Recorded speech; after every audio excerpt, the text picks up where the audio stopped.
Cap 26 here at Tips, Repairs, and Hobbies.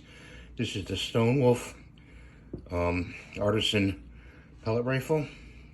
This is a real version of it, and it's blue. Kind of looks black. There's the magazines. You get two.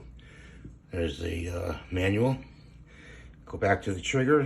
When the gun is cocked, their safety lever goes to the forward, and then you push it. It goes back, and you push it to the forward to fire.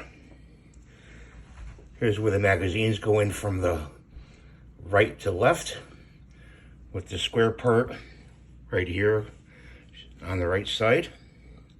Here's the cocking lever. It's about 30 pounds.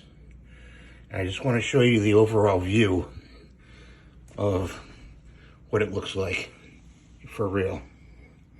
So thanks for watching. Have a great day. God bless you. Please rate, subscribe, and give the thumbs up. And we'll see you in the next video. Bye for now.